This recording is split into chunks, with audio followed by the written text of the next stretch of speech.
Baba Steve. And I see the sand, you got a beautiful smile.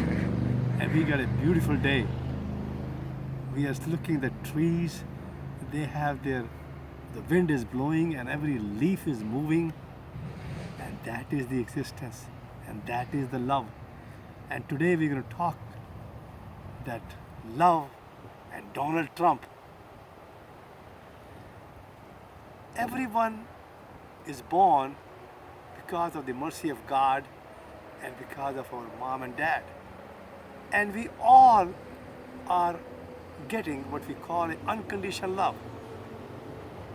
Of course, there may be some we don't know, but God creates all of us equally. And that's where we come into this existence. And I want to share with you that it was 1943, May. I was about 4 months old, which my mother is telling me after my father got expired. And she was a beautiful woman. She has given me all her conditional love, as every mother does that to their child. And it was the May of 1943 that my father, he left in the middle of the night. And they were living in Peshawar. At that time, it was a part of India. And he take a train to go to his village, Dera Baba Nanak, that he want to become a sannyasi. And when he took the train in the middle of the night, while he was sleeping on the top compartment, he woke up, he jumped down, and there was another man who was 70 years old, who was also a sannyasi. And as he was going to the bathroom, he touched him and he woke him up. Now my father went to the bathroom, came back. Now this sannyasi was up and he was also a Sikh. And he saw him coming, and my father was at that time about 25 years of age. And he says, you know, you woke me up. You should be careful. And he to hold his hand and sat him in front of him. And he gave me one slap. And my father got surprised. He didn't reacted back. And then he looked at him carefully. He said, oh, you the same guy which I met you about 3 years ago? My father says, I can see you, yes. Now he make another slap. He said, where are you going? He said, I'm going to become a sannyasi. He said, do you know that before you get married, you came to our place in Dera Baba Nanak, where I managed these people, and I trained you, and you went back before the marriage. And you accepted the marriage, and now you are going away, coming back there. That is not right. He says, you got married. Do you have a baby? He says, yes, 4 months old. He says, listen, you can't, they call in the Indian language a lekha, that you have to give what the karmas are, you have to give it away. He said, look, you are a young man. I know you because I trained you. Now, next station comes, you need to go back. You can't renounce life. You can't renounce this world. You can't leave your wife and your baby away. You have to go and take care of them. I want to tell you, which I taught you when you were at Dera Baba Nanak, that you are the witness. And you take care of this body and the mind, which existence has given you. We taught you that. You forgot? Now you have to go back. The next station comes, I'm going to push you down and you go back.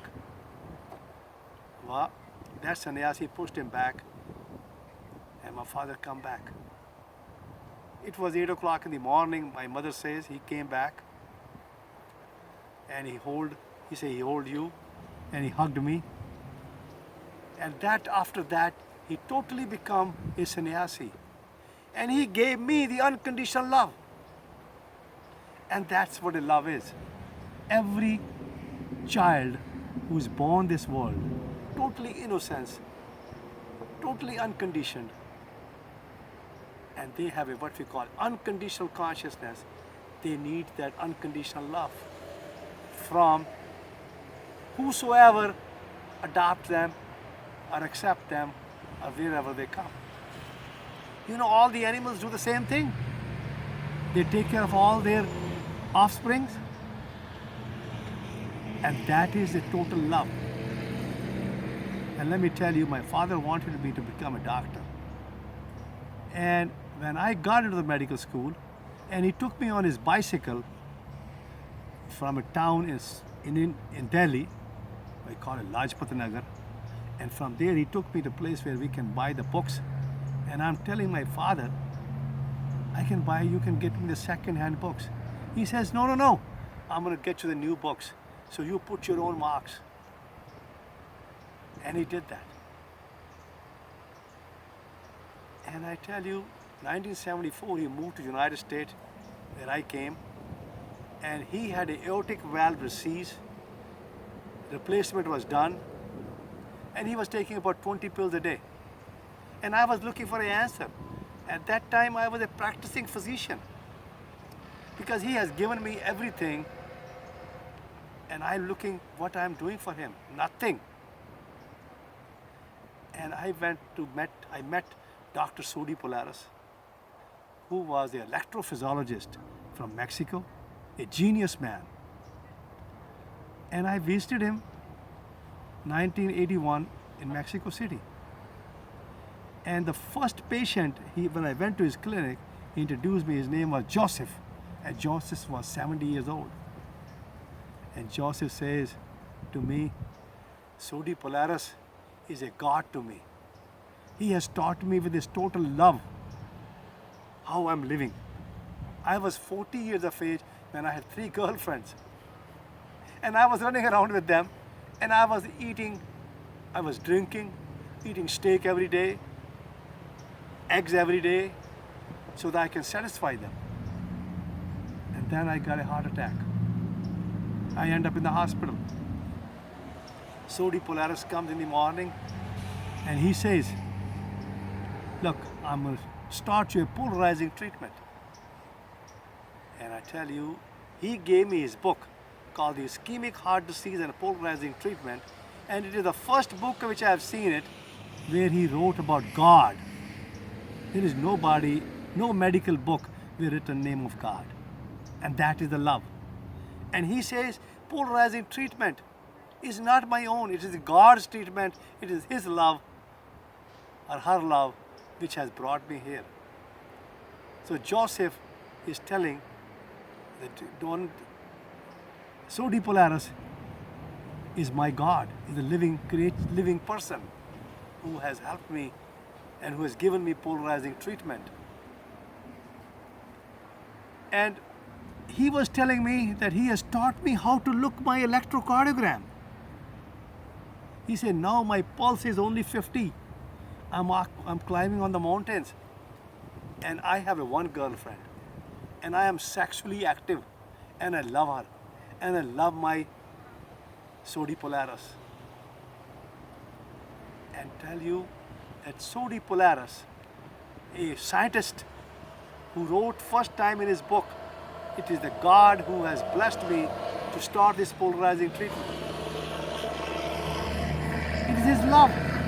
And if you are openly communicating with your consciousness, with your awareness, with your own what you call the witness, then you can literally see the God is inside of you, and that is the total love.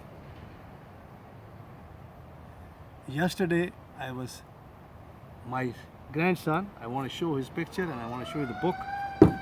And this book is called the Kama Sutra Yoga. And his name is Kian. I want to tell you about my grandson Kian. And this book was written called the Kama Sutra Yoga. And you look at, he was about 5 months old. And look the smile on his face, look the love on his face, look the innocence on his face, the oneness, the beauty.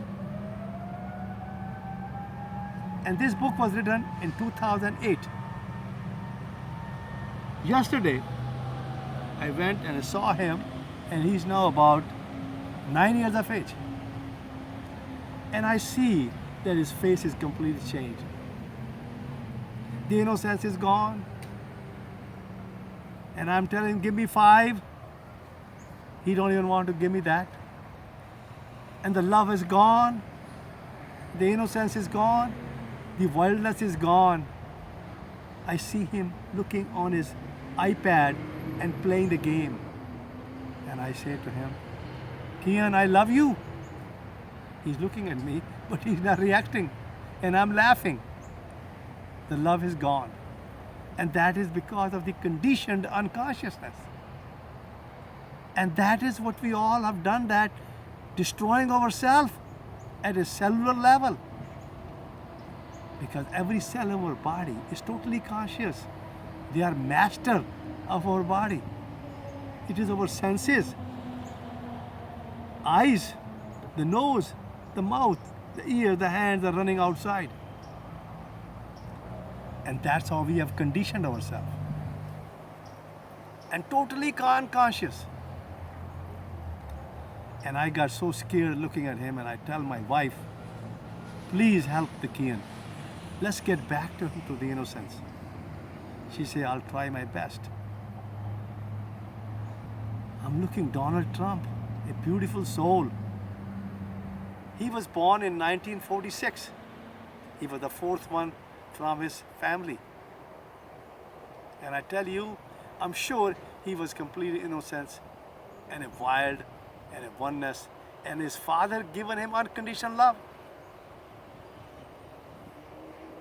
In 1977, he got married to Ivana, and he had 3 children. And the Eric, Ivanka,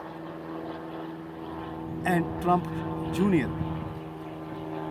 And I tell you, Donald Trump loved them, and he is giving them unconditional love he gave them. And later on, whatever happened in his family, the communication with his wife, Ivana, he married to another young lady, Marla. And from here he got Tiffany, another beautiful girl.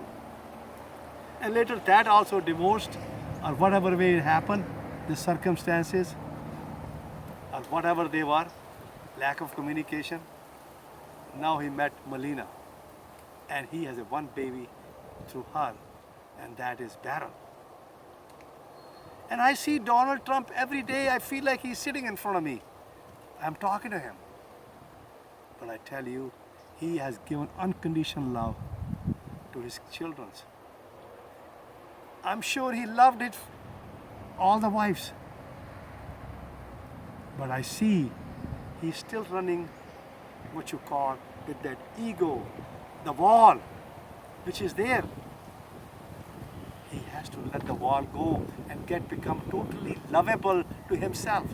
Because the first thing you need to do is to love yourself. Because if you don't have that total love, you are not there. And that is being yourself, and that's where the God is. And I want to share with him that he needs to get that, because he has to run this whole country. I know he's tweeting every day, and that's great. But he needs to come back to himself, because this is the only body we have. It has a mind, it has a complex senses, and it has hands and feet and every system in our body. The musculoskeletal system, the cardiovascular system, the respiratory system, the digestive system, the immune system. They are so complex. I don't want him to run away from them, because that is the beauty which God has given each one of us. And he needs that. And he is not getting there. He's getting completely occupied with the material world. And that material world is taking his life away. He can raise all the money, he can help everybody, but if you don't help this body itself, the physical body itself, the mental body, the emotional body, the energy itself, he'll keep on hurting himself. I don't know that he's getting a full sleep or not. I hope and pray he is. But I want to share with you that inside of each one of us, the existence is sitting inside. The love is sitting inside of us, but we are running away. And we have made ourselves completely to the material world, the money. And you want a peace of mind. And we think we can get a peace of mind through money? No. Let me tell you, there was a king. And that king every night will get up and go and watch the village, his town, what's going on. And every night when he goes, he sees under a tree a naked man standing there. And he looks at him. And he passes, because he goes on his horse every day. Every day. Pretty soon he becomes very alert. And he says, I should go and talk to him, because it's coming to his dream. Who is this man? And he goes and see him. He says, why you are naked and why you're awake at night? He says, I'm watching myself. I'm taking care of myself. He said, what is that? He said, I am looking at my own, what you call consciousness, the awareness, the oneness. I have no duality. I am the watcher. I am the witness of this body and this mind and the complex senses. Who's going to watch? I'm the one who's watching. The king is going every day. Now he becomes so much attached to this man that this guy is a sannyasi. He's a saint. So he stops one day and he tells him, look, come out of down his horse, and he said, would you like to go with me to my palace? He said, why do you want to take me to the palace? He says, I want you to, because you need a place to sleep. This man looks at him. He said, that's okay, I'll do that. So next day, he brings 2 horses. And he takes this man to his home, palace. And he puts him in the best room where his guests speak. The other kings used to come to him and they sleep in that room. And he puts that man there, which he called him a sannyasi, the saint, the sage. The man lies down and he goes to sleep, sound sleep. And the king is looking through the window. He said, he's completely asleep. I don't understand him. He used to be completely awake. I must have done something wrong. He must be a con man. Morning, get up, breakfast. He enjoys breakfast. Eat all the food. King says, he's a sannyasi, he's a sage. He should not be taking all these things. Again, next day, same thing. Same 7 days passed. And now the king is asking him a question in the morning after the breakfast. I have a question to ask you. He said, I know what your question is. He says, would you answer me now? He says, no. He says, you have to go with me somewhere where I can answer you the question. He says, great. He gets his horse. Both of them go on a horse. And they keep going on the horse. About a mile. He said, could you answer my question? He said, no. He keep going on the horse. And they go about 10 miles, edge of the river. And he says, let's stop here. The king says, my territory is over here. I cannot cross the river. Well, they both got down. And this sage, the sannyasi, got down. He says, before I tell you, but you asked me a question. I already know what you want to ask me. He said, let me tell you, you've been thinking the first day I entered there that I am a con man. But you know, I already knew your question. And I didn't want to answer you. Now at this time, the territory is over. There's two horses. You take this horse back to both of them, and I'm going to cross the river and go to the different territory and different village, which is owned by another king. Well, this king got so scared. He said, no, I want to take you back.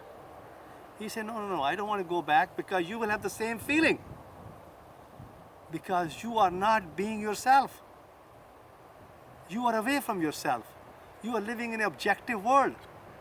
You don't understand a subjective world. You can't be there. It takes years and years of experience to get there. You can't just get in one night. He says, no, I want to take you back.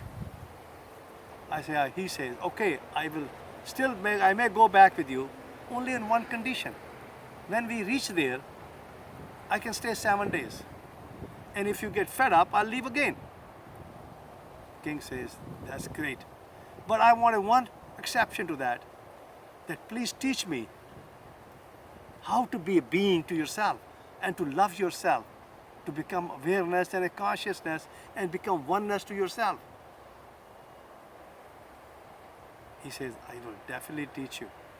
So they come back and he takes him to a pond where there was a lotus flower was growing, and he see the lotus, the beautiful flower. And he says, the sannyasi to the king, he said, look, the lotus flower. You live in this world, but don't get attached to it. Don't renounce it. Don't let this come inside of you. When you say, this is mine, you are just cluttering your mind, completely cluttering your mind. And that's what happened to the baby, the innocence baby. Start want this toy, and you completely get occupied by this objective, and you forgot about yourself, because this is the only life you have. Now you know you are sick. You see at me, I'm 70 years of age. There's nothing wrong with me, because I am living with the existence. I do what I need to do. So I want to share with you my book again, and that is, Donald Trump has this book, even the Hillary Clinton has this book. It's called The Prescription for Conditioned Unconsciousness. And this book has a chapter called The Transformation, Rejuvenation, A New Life. Also has a chapter called The Awakening by the Master. I'd like to request you, so please go to babasteve.org and download this book and read this chapter every day.